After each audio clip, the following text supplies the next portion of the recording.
Welcome back, everybody, to another edition of Western Civilization 1. And today we're going to be doing our last episode of the Roman Republic. I've entitled it The Late Republic. And what our focus question is going to be is, what conditions enabled the rise of military strongmen in the late Roman Republic? So grab a pen and paper, grab a keyboard, or grab your phone, and let's get going. Okay, I want to start today's lecture by going over a little bit of constitutional theory. All right, I've talked about this a little bit, but it's been a while, and I think it's time for a review, because it's helpful in understanding this. The way the Roman Constitution worked is as follows. Typically, legislation, that is laws, would originate here in the Senate. Senate, being that repository of wise old men, would give their opinion out to the consul, and they would let the assembly know what their opinion was too. Generally, what would happen is the consul would propose the law to the assembly. Oftentimes the assembly would agree to this, they would pass it, it would become a law, and then it was the duty of the consul or another magistrate to enforce that law. That was the way it originally worked from the olden times. But in the 300s BC, the Romans made an alteration to this, a modification. They agreed, you may remember there was political trouble in Rome. The plebes were dissatisfied. And so the Romans had agreed to this new office called the office of tribune. And you'll remember the plebes felt they were really just being left out of things. And so the tribune was given some pretty important powers. One is he could veto a law.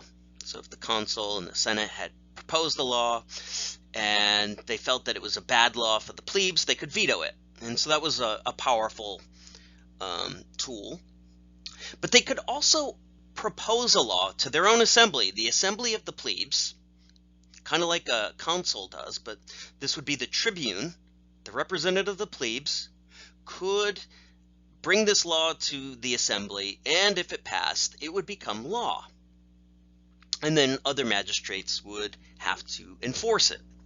It'd be law for everybody.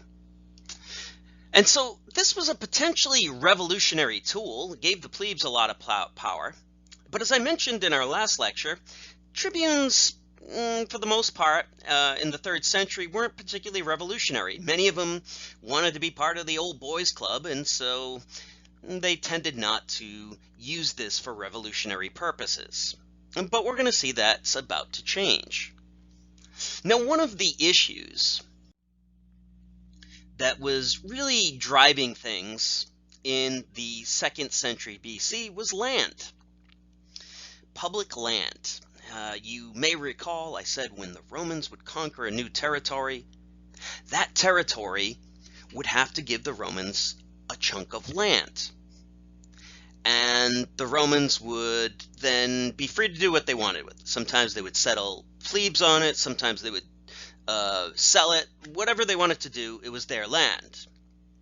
Now, in the 2nd century, it was the Senate that tended to control this. And this public land became a very contentious issue, and we'll see why that was. Well, the beginning of Rome's really revolutionary leaders began with a man by the name of Tiberius Gracchus. There were actually 2 brothers, and they served as tribunes at different times in the late 2nd century. Now, the Gracchus brothers strongly believed that public land which had recently been acquired by Rome and was being used by the Senate, usually for their own purposes, should be used to settle the poor on. You'll recall from our last lecture, I said that Rome was really ballooning with poor people from the countryside who had lost their farms, who had been forced to sell, and Gracchus and his brothers strongly believed that this land, this public land, should be divided up and given to the poor.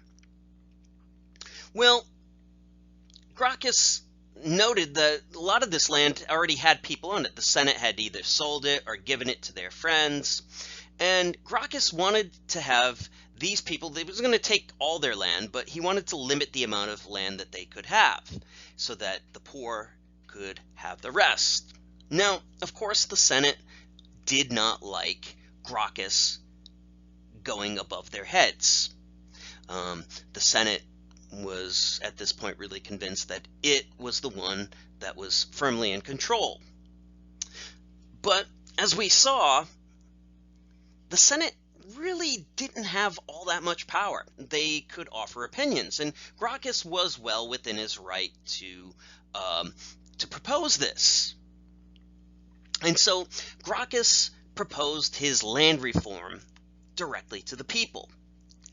Now, I should mention that the Senate did pretty much everything in their power to try to stop him legally. All sorts of tricks and all sorts of maneuvers.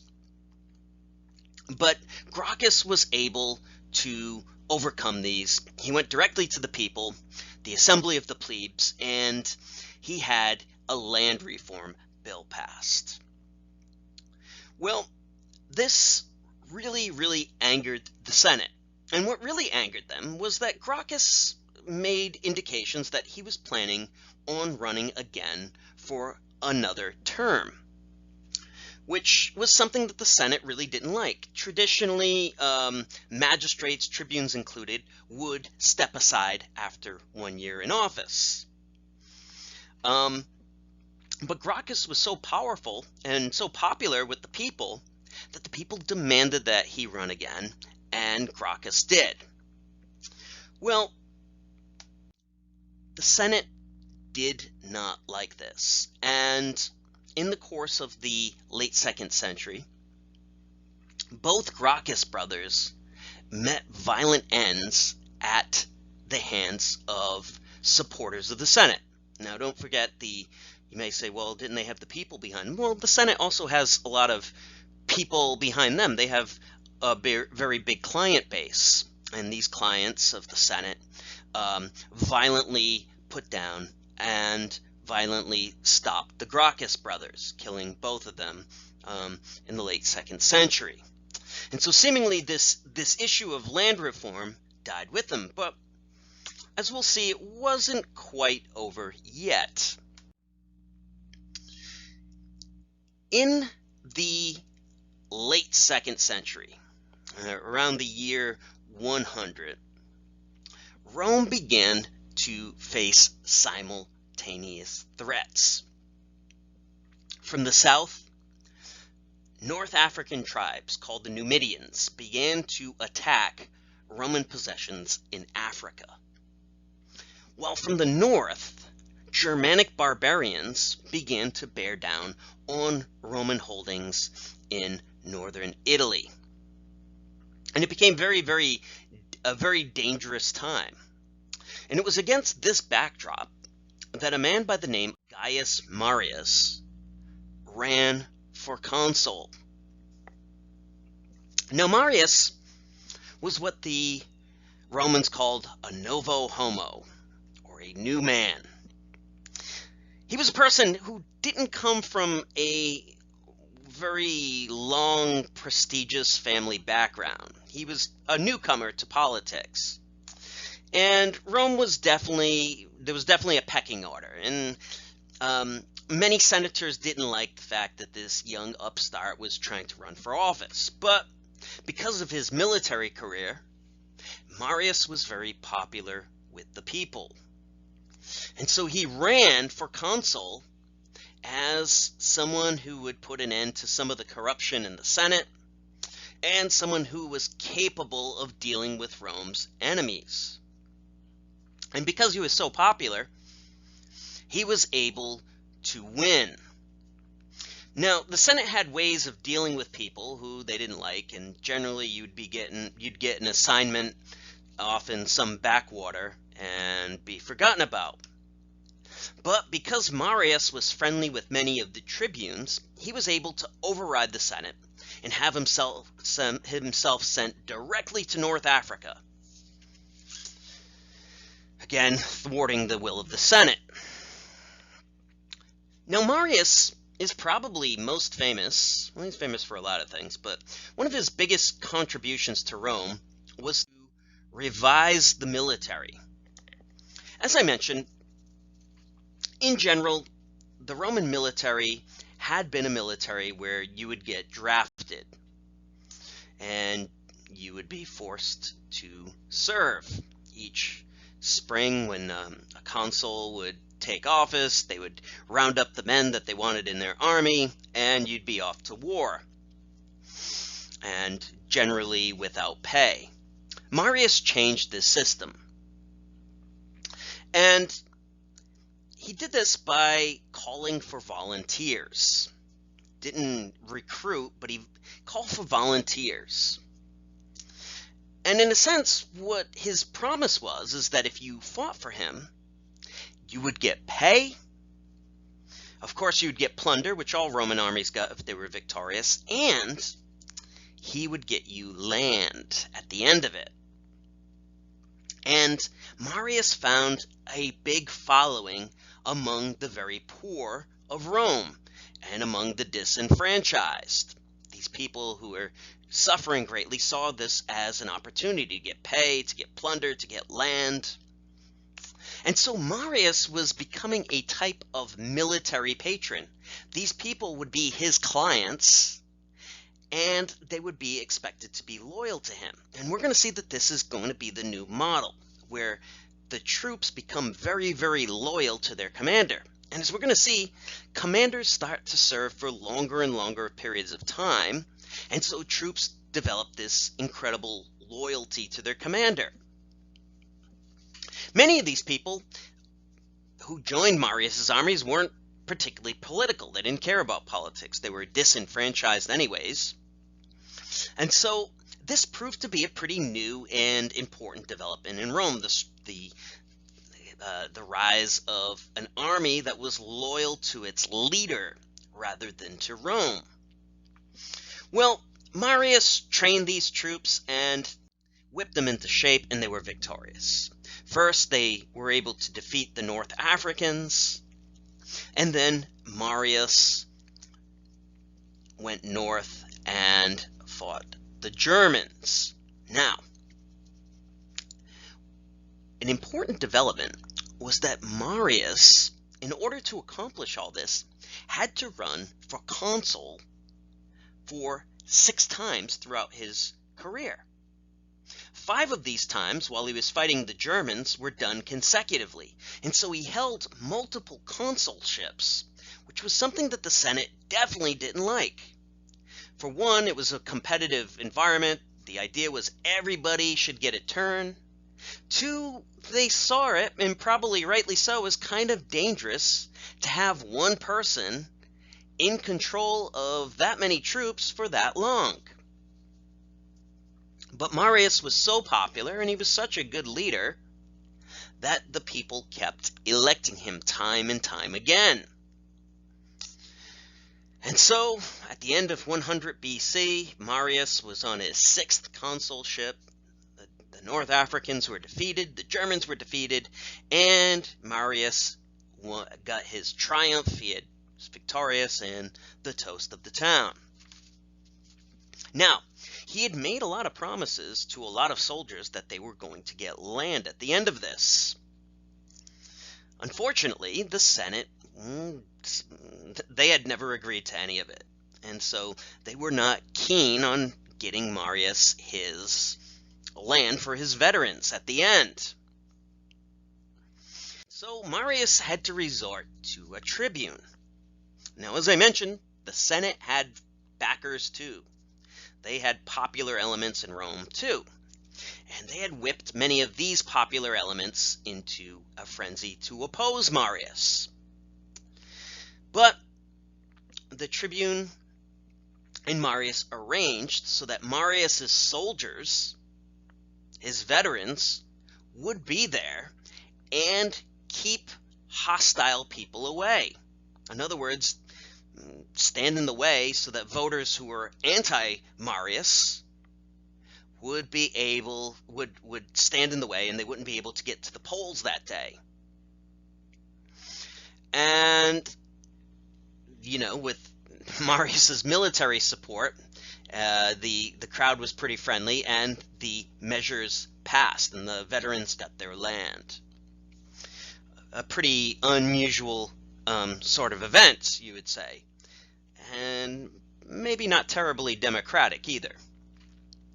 Well, Marius retired after this time and became a private citizen. And one of his underlings, a person who had served under Marius, a man by the name of Sulla, became consul about a decade later in the year 88 BC. Now, Sulla, was a bit of a brilliant military commander himself. He had served under Marius, but the two had fallen out. Marius felt that Sulla was trying to claim some of the glory that really belonged to him. And unlike Marius, Sulla came from a good old family, and so they were politically two different sorts of people. Now, as he was consul in the year 88 BC, and again, consul just means kind of like the commander-in-chief, he was given command of a very important assignment. Rome was facing threats to the east from Asia, from a king by the name of Mithridates. And this was going to be a really, really important command, because unlike German barbarians and North African tribesmen, the East was very wealthy, and this promised to be not only prestigious, but it promised vast amounts of wealth, and so it was really the opportunity of a lifetime for Sulla. And Sulla got his army together, and he was prepared to disembark when he got news. He was in southern Italy, he got news. Back in Rome, his now enemy Marius and a tribune who also didn't like Sulla had made the unprecedented move of giving Sulla's command, this great opportunity, to Marius. Now, Marius wasn't even in government at this time. And this was definitely an unprecedented move. It was conceded that the tribune had the right to propose legislation, but to give a command from one person who was the rightful commander to someone like this was very unusual. To give it to this old man now, Marius was pretty old, he was 69 years old at this time, to give it to him. Well, Sulla was mortified, and he appealed to his own men. He said, listen, all that glory, all the riches, all the plunder that we had, that was going to be rightfully ours, that bastard Marius, he stole it all from us. And so Sulla made the determination that he wasn't going to take this lying down, and his troops, again, are loyal to him. And so he made the unprecedented move of marching his army on Rome, and having Marius and his supporters declared enemies of the state. As a matter of fact, they killed the tribune that had proposed it. Marius was able to escape, but now Sulla had had his command back. And so he marched east as he was originally supposed to. Well, there's the saying, well, the cat is away, the mice will play, and while Sulla was out of Rome, Marius came back with his own army that he had raised. and attacked Sulla's supporters in Rome, and then prepared to go east himself, to fight Sulla, to fight Mithridates, to fight everybody. Well, as I said, Marius was old, and maybe all the excitement got to him, and he died. And so, died of natural causes. And so, Rome, a different commander took over. Now Rome had the unprecedented move of two armies who were now rivals. Well, Sulla marched back. He defeated the Marian army, the army of Marius supporters, and had himself declared dictator. Took his army back into Rome, marched into the Senate, and demanded to be dictator. And during this time, he cleaned house. He got rid of all the Marian supporters, got rid of all the radicals, the populares as they were called, and basically just cleaned things up as he saw it. He even tried to really curtail the powers of tribune, although he wasn't able to do that. Well, thousands of people were killed, land seized, and at the end of 3 years, Sulla resigned as dictator, and he went home and died a few years later. All right, so this incident between Marius and Sulla, I think, begins to show just how dangerous it is to have an army that's loyal to its commander. Right? So we can see where this patron-client type army is taking things. It gives an immense amount of power. There wasn't really anything anyone could do to stop Sulla at this point, and there was nothing really stopping him from seizing power altogether other than the fact that he really didn't want to. As a matter of fact, as he saw it, he was restoring things. Well, that wouldn't be the case with the next generation of leaders. So what we're going to do is we're going to talk about the rise of Caesar at this point. But before we do, we have to talk about a pretty important fellow in his own right. And this man's name is Pompey the Great. And Rome found itself, as it always did, in a more or less continuous state of war. And anytime there was going to be war now, it meant that there was going to be big armies and someone leading it, which was going to be have the potential for dictatorship, as we saw. Now, one of these popular leaders was this man by the name of Pompey. He was a brilliant general, and Rome had invested him with extraordinary powers. Now, Sulla had never actually defeated that Mithridates who was causing so much trouble. And so, in 67 BC, they invested Pompey with this power. Now, I should mention the Senate was not keen on Pompey. They knew that he was a little too ambitious for their liking, but again, popular support. He was popular. And so he won the consulship, he had friendly tribunes, and he got the control that he wanted. He was sent with a massive army to the east. And it's a pretty impressive series of victories. He greatly expanded Rome's power in the east, taking over all of Asia Minor and Palestine, or Judea, which is going to be important in the history of Christianity. This is the time when Judea comes under Roman control. Well, anyways, it was a brilliant campaign. Pompey came back richer than anybody else in Rome because of all the plunder. Came back with immense amounts of glory and prestige, and came back to Rome. Now, there was a lot of fear that, well, is he going to pull a Sulla on us? And to his credit, Pompey didn't. He was just in it for the glory. But he had the same problem that many of these generals had been having: how to get his men land. The Senate wasn't budging on this. And so in order to get his men land, he supported, along with a colleague of his, a man by the name of Crassus, they supported the consulship of Julius Caesar.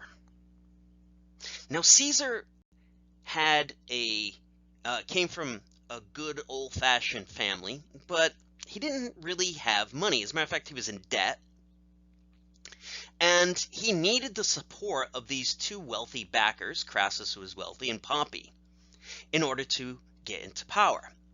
But of course, this was a you scratch my back and I'll scratch your back sort of scenario. These three men agreed that they would use their combined power and prestige to game the Roman system. And they became known as the triumvirate, which means rule by three men. That is, they would use their power so that the three of them would advance. And they were able to do this with thuggish type tactics. They had a large client base. They were able to chase away rivals and beat people up, and pretty thuggish behavior. But they were able to get their way, and they were able to really game Rome for about 5 to 10 years. It was during this time that Caesar got his command to go north. Desiring to win glory and basically stay away from the Senate, Caesar got command for 5 years, which turned into 10, to go north and to fight the barbarians, the Celts, the Gauls, and the Germans. And so this is a very brilliant campaign, a very famous campaign in which Caesar beat against all sorts of odds these fierce barbarians. He basically brought modern-day France into the Roman Empire. He crossed into Germany, he crossed into Britain, all of these countries which would one day become so important in Western civilization. It was really Caesar who first brought Roman arms to these places. And so in the process, he won all sorts of glory and all kinds of riches. He had this military machine up there. And as his 10 years were coming to an end, things began to sour among the triumvirs. For one, Crassus was killed fighting in the east, and Pompey began to break away from Caesar and toward the Senate. Now, the Senate had always hated Caesar. He had been nothing but a thug. And so Pompey had mended fences with the Senate. And with Pompey's support, the Senate felt strong enough to declare Caesar an outlaw. They'd always hated him.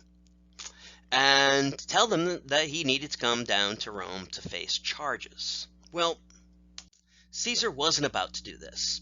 And the result was going to be war between the forces of Caesar and the forces of Pompey in the Senate. Two brilliant commanders. But Caesar was the more brilliant, I guess, because he was able to defeat Pompey in the Senate on multiple occasions, and ultimately to be victorious in this civil war.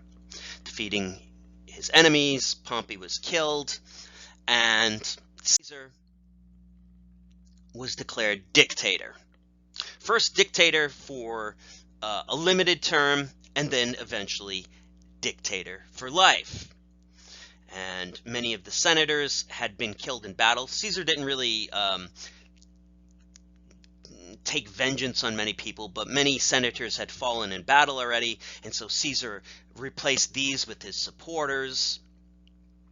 He also enlarged the Senate, and so the Senate really became a rubber stamp for Caesar. And he eventually had himself appointed dictator for 10 years and was on his way to becoming dictator for life when in 44 BC he was killed. But how Caesar was killed, how he got a salad dressing named after him, and more will be time for another lecture.